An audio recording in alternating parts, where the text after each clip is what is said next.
Welcome back to the 17 News at Noon podcast, where we share your news on your schedule. Working in the spirit of the Golden Empire, this is 17 News at Noon. Good afternoon, and thanks for joining us for 17 News at Noon. I'm Nicole Gitsky. We begin with a car chase that ends with two women being arrested in Southwest Bakersfield. Now, it started just after 9:15 last night on T Street, just east of Lowell Park in central Bakersfield. Police say an officer saw someone shooting from a car on T Street. The officer attempted to pull the car over, but the driver took off. Police say the chase eventually ended on Stockdale Highway and Village Lane near the In-N-Out Burger. A woman got out and ran off while another woman stayed inside the car. The woman who got away was eventually found. Both women were taken into custody, but police have not released their names. And friends and family of a boy who died in a motorcycle crash last week gathered to honor his memory. 12-year-old Bruce Cross died in the crash Wednesday on the Kern River Road in front of Hillcrest Memorial Park. A 51-year-old man was driving a motorcycle. Now he was hospitalized with moderate injuries. Saturday, a vigil was held at Hillcrest Memorial Park in honor of his cross. I would really wish that the community understood that this is a child and mom doesn't have means, and we really do want the community to come together. We're only hoping. If you have it, I know that times are really hard. Now, if you would like to help out the family, donations can be made directly to Hillcrest Mortuary. Meantime, the sheriff's office is still looking for a man wanted for shooting at 3 people on Thursday. Deputies say the shooting happened in Weldon after a group was arguing over property. Deputies, along with SWAT, air support, and bomb squad units, attempted to arrest the suspect, identified as 34-year-old Paul Schnell, but they weren't able to find him. He is described as being 6 feet 6 inches tall, 240 pounds, with blonde hair and blue eyes. Anyone with information on Snell's location is urged to call KCSO at 861-3110. And new at noon, a traffic stop leads officers to multiple weapons and drugs. According to the Kern County Sheriff's Office, late Thursday night, a deputy pulled over a vehicle near the intersection of North Brown Road and Inyo Kern Road. The deputy searched the driver, Charles Holmes, and found narcotics. KCSO says they searched the vehicle and found a loaded SKS-style rifle, several high-capacity magazines, body armor, and hand grenade. KCSO's bomb squad seized the grenade and disposed of it. Holmes is being charged with multiple violations. And in your 17 Court Watch, the man accused of beating his 3-year-old daughter to death will face the rest of his life in prison. Now, Eddie Leva was sentenced today to spend the rest of his life in prison after killing his daughter back in 2014. The child's mother, Vanessa Wolf, was convicted earlier this year of second-degree murder and was sentenced to 25 years to life. 3-month-old Adenali Leva was found dead in the couple's apartment on L Street 6 years ago. She was found severely neglected with broken ribs and a kidney infection. Well, COVID cases are breaking more records in the Midwest, and the virus is now spreading for the first time through parts of rural America, with temperatures dropping. Public health officials worry that more people will gather indoors where the virus spreads more easily. Another grim milestone, COVID-19 infections are shattering its single-day record, now in its 3rd wave nationally. COVID cases in 43 states and D.C. are up at least 10% in the last 2 weeks, including record numbers in Illinois, which has topped 9,500 deaths. And now to the latest on the coronavirus pandemic. Here in Kern County, Public Health announces 47 new cases. Our weekly average is about the same as it was in late May. So far, 416 lives have been lost due to the virus in Kern County. There are more than 10,000 people recovering from the virus at home. However, the number of hospitalizations continues to fall. According to Public Health, 14 people are currently isolated in area hospitals. We haven't seen our hospitalization that low since late March. In total, more than 33,000 people have tested positive for COVID-19 here at home.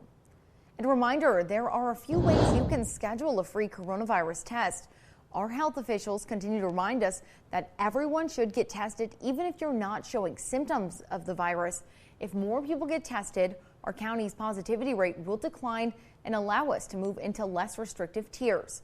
You can make an appointment on the website doineedacovid19test.com or go to the county's website, kerncounty.com.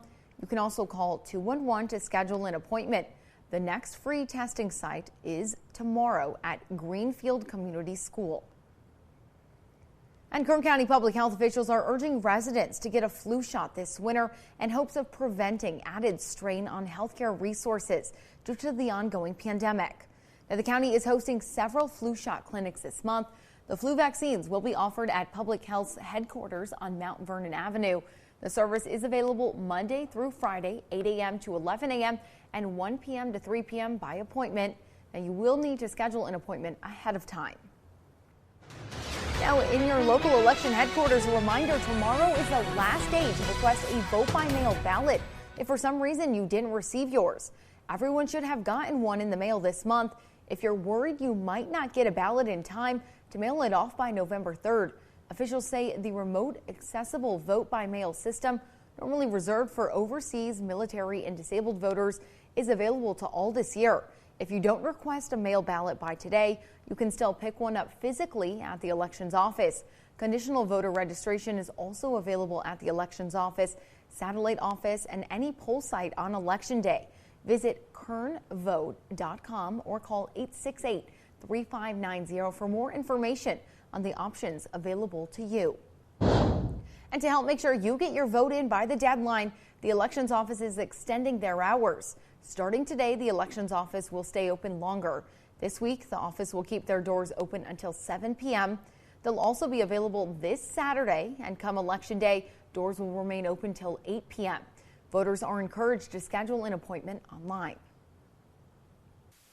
The Bakersfield Museum of Art is set to reopen its doors to the public tomorrow. Visitors will be able to view exhibits again with markers for social distancing and hand sanitizer provided. They are also requiring masks at all times for visitors and staff. The museum's hours are Tuesday through Saturday. We have more information about its reopening on our website, KGET.com. The weather now, it may be cooler, but the fire danger is still a concern. Isn't that right, Kevin? You're exactly right, Nicole. I'm outside again in this beautiful day, just a light breeze out here where I'm at. Let's talk about our weather. Again, we've got clear skies out here. There is a light breeze here in the valley, even a little bit of a haze out there as well. And early this morning, even a little bit of drizzle with a little bit of cloud cover that was around the area. 58 in Delano right now, 59 in Wasco, 61 in Bakersfield, and then into the mountains still relatively cool, 40s and 50s at this time. As we take a look at the satellite and radar, you can see those clouds earlier this morning. That has all moved on out, and we're still seeing some light winds right now from Fraser Park through to Hatchby. I do expect those to kind of pick up throughout the day, and as Nicole mentioned, the fire weather warning in place. We call it a red flag warning until 5 p.m. tomorrow. As we take a look at the regional view, a little moisture off to the east, but California is in the clear, not expecting any rain, and we're looking at 75 in Sacramento today, 69 in Fresno, 70 south, and even Vegas getting some of that cooler air. Mostly sunny and mild today, windy in the mountains and desert locations. We talked about the red flag warning, and then temperatures will rebound near 80 by Thursday. Air quality today moderate with an AQI at 71, and here's a look at the daytime highs. Yesterday in the upper 60s, today the same, 68 in Bakersfield, 66 in Delano, 64 in Taft, and then for the mountains we could see winds gusting near 55 this afternoon, 54 in Fraser Park, 55 in Tehachapi, 60s into the Kern River Valley, and then for the desert, breezy afternoon, winds gusted to 45 and 63 in Mojave. Here's your extended forecast. We're going to warm things up day by day. 70s return tomorrow, near 80 by Thursday. 70s hang on throughout the weekend for the mountains. 60s tomorrow, and then 70s Thursday through Sunday. And then for the Kern River Valley, we'll also be looking at a warm-up day by day here, and lower 80s expected by Thursday. So in the Kern County mountains today, those winds will continue through probably late tonight into early tomorrow morning. Nicole, back over to you. All right, thanks so much for that, Kevin, and enjoy being outside. Well, 17 News is celebrating after winning Corporation of the Year. There's no way we're going to win this award. This video will never be shown, so I can really say anything and nobody will ever hear what our acceptance would have been. I'm not even putting shoes on for this. But just in case, who knows, it's 2020 and crazier things have definitely happened. Thank you. Corporation is a term I've never used when describing Circle 17. We're just a collective group of people who love their hometown and community we live in. And truly, it's our viewers of this community we need to thank. There's a saying around here in our building that has never rang more true than now.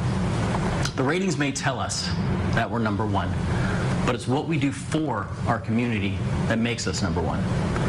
On behalf of all the people at 2120 L Street who do this job every day, obviously not to become rich, but because they have a personal investment in their community. And to our viewers, we thank you.